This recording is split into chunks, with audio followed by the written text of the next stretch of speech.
লাউ আকসামা আলাল্লাহি লা আবাররাহু।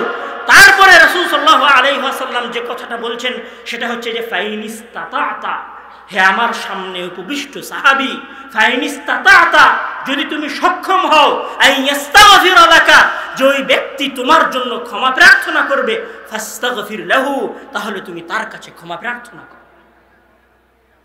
এই হাদিস ওমর রাদিয়াল্লাহু তাআলা আনহু শুনেছেন।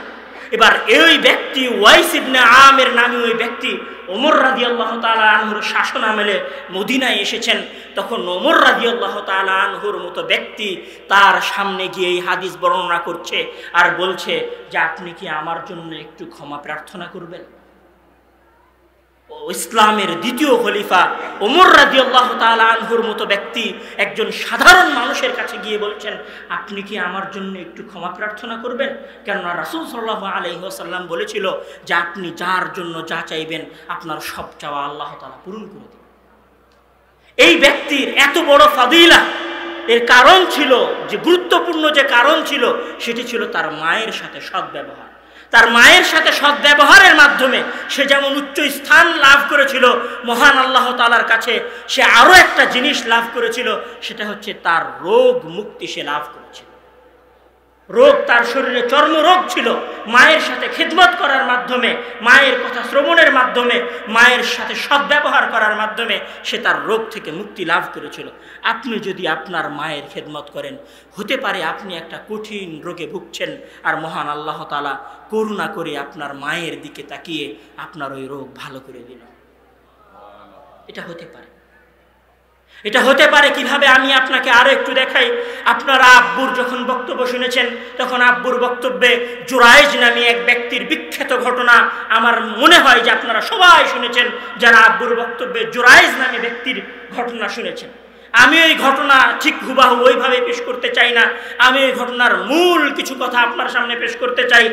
জুরাইজের ঘটনা সহিহ বুখারীর মধ্যে এসেছে যে কানা জুরাইজুন ইয়াতাআব্বাদু ফি সুউমাতিহি, বনি ইসরাইলের আদি যুগে একজন ব্যক্তি ছিল যার নাম ছিল জুরাইজ। ইয়াতাআব্বাদু ফি সুউমাতিহি, সে তার গির্জা ঘরে মহান আল্লাহ তাআলার কাছে ইবাদতে মগ্ন থাকতো। সে বড় পরহেজগার ব্যক্তি ছিল, দিনদার ব্যক্তি ছিল, সদা ইবাদতে মগ্ন থাকতো। ফাজাআত উম্মুহু, একবার তার মা তার কাছে আসলো, একবার জুরাইজের মা তার কাছে আসলো এবং বলল ইয়া জুরাইজ আনা উম্মুক, আমি তোমার মা, কাল্লিমনি, তুমি আমার সাথে কথা বলো। জুরাইজের মা জুরাইজের গির্জা ঘরে জুরাইজের ইবাদতখানা এসে বলছে হে জুরাইজ, আমি তোমার মা, তুমি আমার সাথে কথা বলো। এ কথা যখন জুরাইজের মা বলছে তখন জুরাইজ সালাতের মধ্যে আছে, জুরাইজ আল্লাহর ইবাদতে মগ্ন আছে। জুরাইজ এবার ভাবছে যে আমি মায়ের কথায় সাড়া দিব না ইবাদত করব, আল্লাহর সামনে দাঁড়িয়ে আছি, ইবাদত ছেড়ে দিব না আমার মায়ের কথা শুনবো। ফাখতার সালাহ, সে মায়ের কথা না শুনে নিজের সালাতের প্রতি মনোনিবেশ করে রাখলো। নিজের সালাতের প্রতি যখন মনোনিবেশ করে রাখলো, মায়ের কথায় যখন সাড়া দিল না, জুরাইজ একজন দিনদার পরহেজগার ব্যক্তি, নামাজে ব্যস্ত আছে, মহান আল্লাহ তাআলার ইবাদতে ব্যস্ত আছে, তখন তার মা তাকে এসে ডেকেছে, তার মায়ের ডাকে সাড়া দেয়নি। তখন এবার তার মা রাগ করে বলছে মহান আল্লাহ তাআলার কাছে, ফাকালাত আল্লাহুম্মা ইন্না হাযা জুরাইজুন, হে আল্লাহ, আল্লাহুম্মা ইন্না হাযা জুরাইজুন, হে আল্লাহ, এটা জুরাইজ, হুয়া ইবনি, সে আমার সন্তান, হুয়া ইবনি, সে আমার সন্তান। হে আল্লাহ, এখানে এই গির্জা ঘরের মধ্যে যে ব্যক্তি তোমার ইবাদত করছে তার নাম জুরাইজ, সে আমার সন্তান, আমি তার সাথে কথা বলার জন্য এসেছি। ফাবা আইয়ুকাল্লিমানি, কিন্তু সে তোমার ইবাদতে ব্যস্ত থেকে আমার সাথে কথা বলতে, আমার ডাকে সাড়া দিতে অস্বীকার করেছে। ফালা তুমিতহু, হে আল্লাহ তুমি তাকে মৃত্যু দান করিও না। ফালা তুমিতহু, হে আল্লাহ তুমি তাকে মৃত্যু দান করিও না। হাত্তা তুরিয়াহুল মুমিসাত, যতক্ষণ পর্যন্ত কোন নারীর সাথে জেনা করার মিথ্যা অপবাদ তোমার এই দিনদার পরহেজগার বান্দার উপর, ইবাদতে থাকা মশগুল বান্দার উপর আপতিত না করা হয়। ঘটনা আরো ভয়ঙ্কর। একজন মহিলা আসলো জুরাইজের কাছে, বলল যে আপনি আমার সাথে জেনা করুন। জুরাইজ দিনদার মানুষ, জেনা করতে অস্বীকার করলো, সেই মহিলা একজন রাখালের সাথে জেনা করলো, সন্তান জন্ম দিল এবং মানুষের সামনে এসে বলল যেটা জোরায়েজের সন্তান। মানুষেরা আসলো, জোরায়েজকে মারলো, হামলা করলো, জোরায়েজের গির্জাঘর ধ্বংস করে দিল। সম্মানিত উপস্থিতি, এই পুরো ঘটনার মধ্যে সবচেয়ে গুরুত্বপূর্ণ নোটিশ করার মতো দুইটা বিষয়, সেটি হচ্ছে জোরায়েজ দিনদার মানুষ। জোরায়েজ কি মানুষ? দিনদার মানুষ, পরহেজগার মানুষ। এটা হচ্ছে প্রথম পয়েন্ট। দ্বিতীয় পয়েন্ট হচ্ছে যে জোরায়েজকে যখন তার মা নিজের প্রয়োজনে ডাকছে, তখন জোরায়েজ কি করছিল? আল্লাহর ইবাদতে মশগুল ছিল। দুইটা কথা, এক, জোরায়েজ পরহেজগার বান্দা, ইবাদত গুজার বান্দা। দুই, যখন জোরায়েজের মা জোরায়েজকে ডাকছিল তখন জোরায়েজ কি করছিল? আল্লাহর ইবাদতে মশগুল ছিল। এই দুইটা বিষয় জোরায়েজের মধ্যে থাকার পরেও যখন জোরায়েজের মা বদদুয়া দিয়েছে জোরায়েজের উপরে, তখন সেই বদদুয়া কবুল হয়ে গেছে। আপনি আপনার মায়ের কতদিন অবাধ্য হয়েছেন, আপনি আপনার মাকে কতদিন কষ্ট দিয়েছেন, আপনি আপনার মায়ের কথা কতদিন শ্রবণ করেননি, আপনার মা আপনার উপর কতদিন বদদুয়া দিয়েছে। আপনি সুখের খোঁজে নিজের এলাকা ছেড়ে ঢাকায় গিয়ে চাকরি করছেন, আপনি আপনার সুখ আপনার বাড়ির গোয়াল ঘরে রেখে এসেছেন। আপনি আপনার সুখ আপনার বাড়ির ওই খানকায় রেখে এসেছেন। আপনি ওই চাকরি ছেড়ে দিয়ে আপনার মায়ের পা ধরে ক্ষমা চান। জেনে রাখুন, জোরায়েজের মতো ইবাদত গুজার পরহেজগার বান্দার বিরুদ্ধে যদি মায়ের দোয়া কবুল হয়ে যায়, তাহলে আপনার মতো সলাত না আদায়কারী ব্যক্তি, ক্লিন সেভকারী ব্যক্তির বিরুদ্ধে যদি একজন বৃদ্ধা মা দোয়া করে, তাহলে আপনার পরিণতি কত ভয়ানক হতে পারে। আপনার পরিণতি কত কষ্টদায়ক হতে পারে, কত বেদনাদায়ক হতে পারে, সেটা আপনি একবার চিন্তা করুন। আপনি যে সুখের পিছনে দৌড়াচ্ছেন, সেই সুখ আপনি যেখানে খুঁজছেন সেখানে নাই। আপনি আপনার স্ত্রীর কাছে সুখ খুঁজছেন, সেখানে সুখ নাই। আপনি আপনার সন্তানকে মানুষ করার মাধ্যমে সুখ খুঁজছেন, জেনে রাখুন সুখ নাই সেখানে। যদি আপনার মা আপনার প্রতি অখুশি থেকে থাকে, মা বড় ভয়ঙ্কর জিনিস, মা বড় ভয়ঙ্কর জিনিস। মায়ের বদদুয়া যদি দিনদার বান্দার বিরুদ্ধে কবুল হয়ে যায়, আপনার মতো সাধারণ বান্দার বিরুদ্ধে যদি আপনার মায়ের একটা দোয়া কবুল হয়ে থাকে, আপনার মায়ের একটা বদদুয়া কবুল হয়ে থাকে, আপনার মায়ের একটা বদদুয়া কবুল হয়ে থাকে, মরা পর্যন্ত আপনি কোনোদিন সুখী হতে পারবেন না। আপনি মরবেন যেই দিন, হুইল চেয়ারে বসে থেকে মরবেন, আপনার হুইল চেয়ার ঠেলার মতো আপনার সন্তান খুঁজে পাবেন না। আপনি মরবেন যেই দিন, সেই দিন আপনি একাকী ঘরে হার্ট অ্যাটাক করে মরে যাবেন। পানি পান করার মতো বা আপনাকে পানি পান করানোর মতো কোনো মানুষ খুঁজে পাবেন না। আপনার মা তো আপনাকে উঠতে বসতে আপনার স্ত্রীর প্রতি ভালোবাসার কারণে, আপনার সন্তানের প্রতি ভালোবাসার কারণে এবং মাকে আস্থা করে নিক্ষেপ করার কারণে উঠতে বসতে আপনার মা আপনাকে বদদুয়া দিয়ে রেখেছে।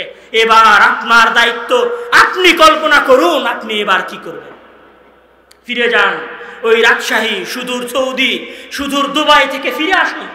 ওই দুবাই আপনার জন্য সুখ নেই।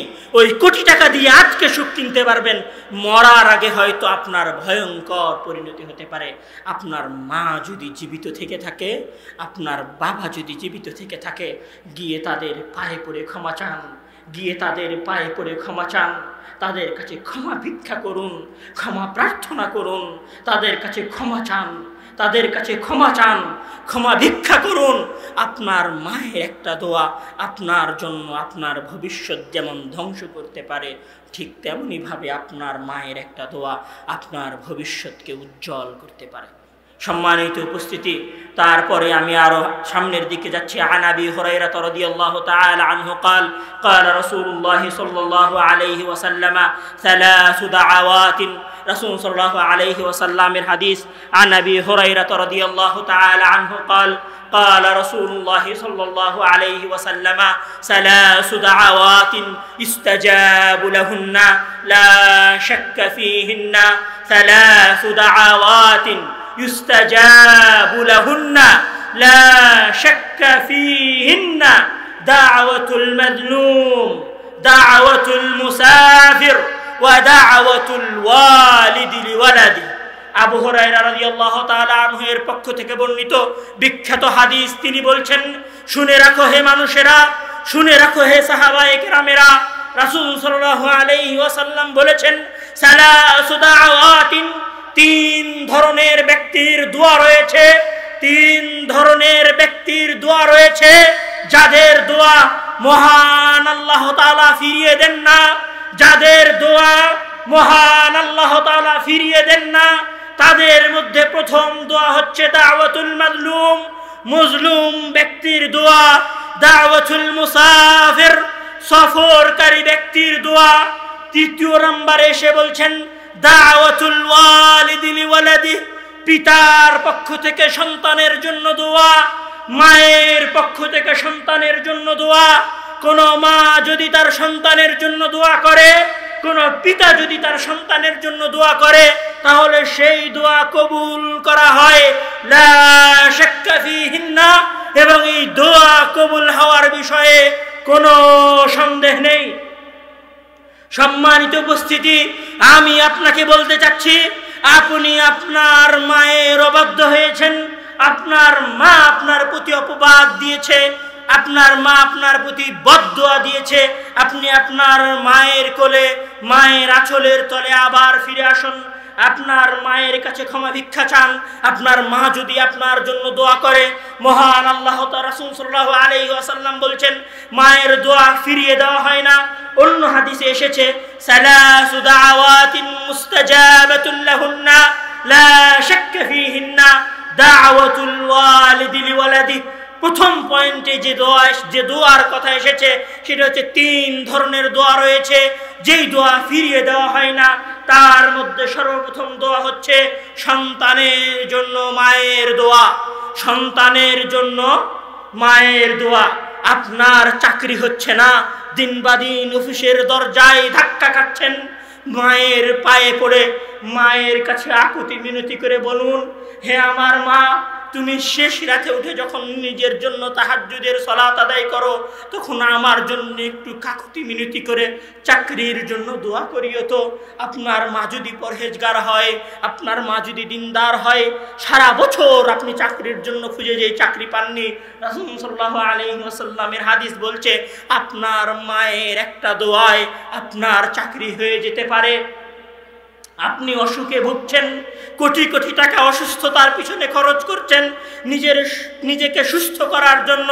আমি আপনাকে বলবো, দুবাইয়ের ওই বড় মেডিকেল থেকে ফিরে এসে, ঢাকা শহরের ওই ইবনে সিনা হসপিটাল থেকে ফিরে এসে একবার মায়ের পায়ের চরণে পড়ে, মায়ের পা ধরে মায়ের কাছে নিজের করা ভুলগুলোর জন্য ক্ষমা প্রার্থনা করে মাকে বলুন, হে আমার মা, আমি আমার জীবনে তোমার সাথে অনেক অন্যায় আচরণ করেছি, অনেক খারাপ ব্যবহার করেছি, আজ বড় বিপদে পড়েছি, আমি তোমার সন্তান, তুমি আমার জন্য তোমার সালাতে একটু দোয়া করে দাও যেন মহান আল্লাহ তাআলা আমাকে সুস্থতা দান করেন।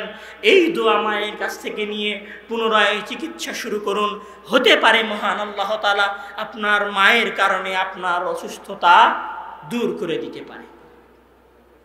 সম্মানিত উপস্থিতি, আন আবি হুরায়রা রাদিয়াল্লাহু তাআলা আনহু قال قال رسول الله صلى الله عليه وسلم إن الله تعالى خلق الخلق إن الله تعالى خلق الخلق حتى إذا فرغ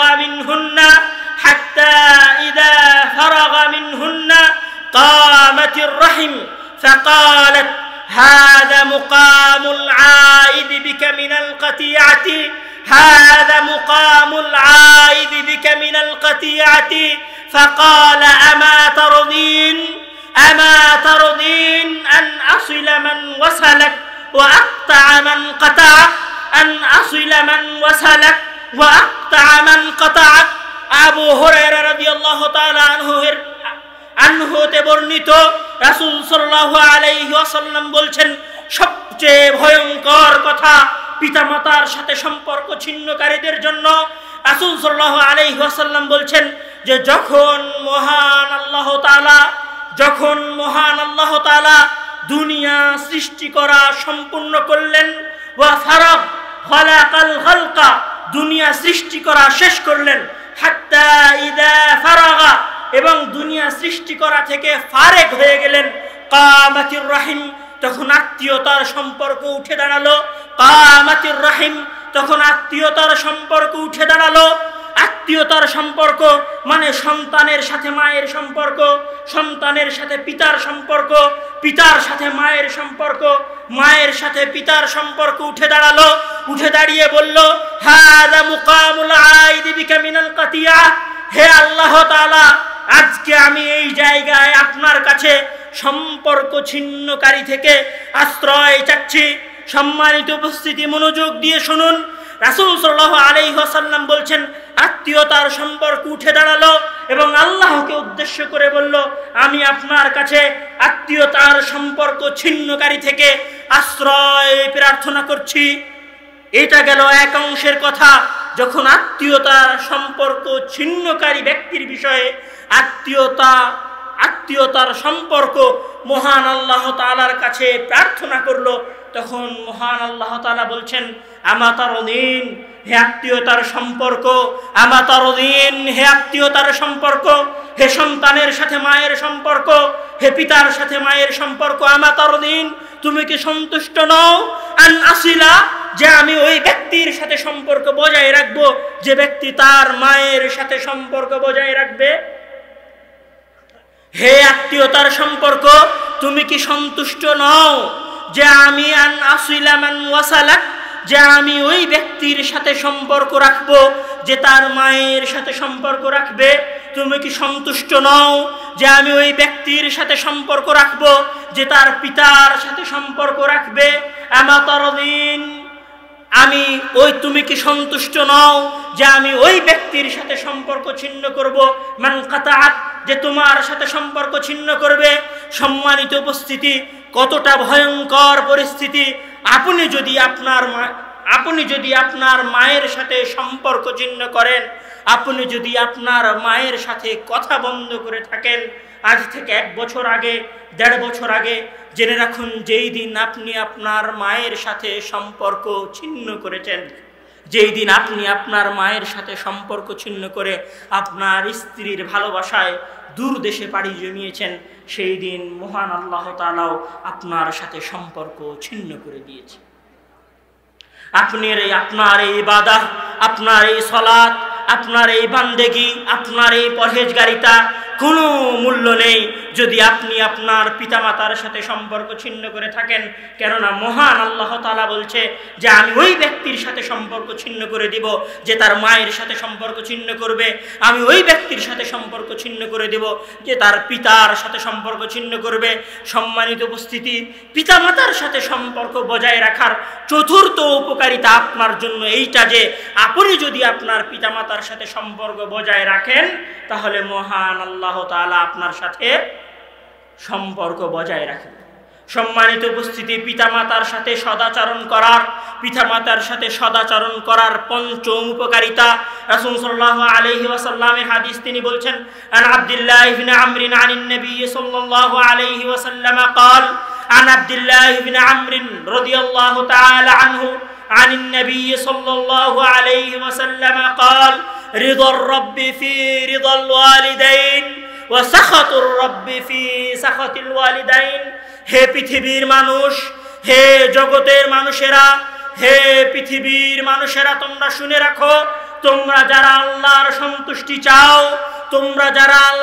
সন্তুষ্টি চাও, হে পৃথিবীর মানুষেরা, যারা দান করছো কোটি কোটি টাকা এবং এই দানের মাধ্যমে আল্লাহর সন্তুষ্টি চাচ্ছ, হে আল্লাহর ওই বান্দারা, যারা রাত জেগে ইবাদত করার মাধ্যমে মহান আল্লাহ তাআলার সন্তুষ্টি চাচ্ছ, হে আল্লাহ তাআলার ওই বান্দারা, যারা রাত জেগে তাহাজ্জুদের সালাত আদায় করার মাধ্যমে আল্লাহ তাআলার সন্তুষ্টি চাচ্ছ, তারা জেনে রাখো, তাদের উদ্দেশ্যে আমি বলছি যে রিদার রব্বি, তোমাদের প্রতিপালকের সন্তুষ্টি রয়েছে, রিদাল ওয়ালিদাইনি, তোমাদের পিতামাতার সন্তুষ্টির মধ্যে।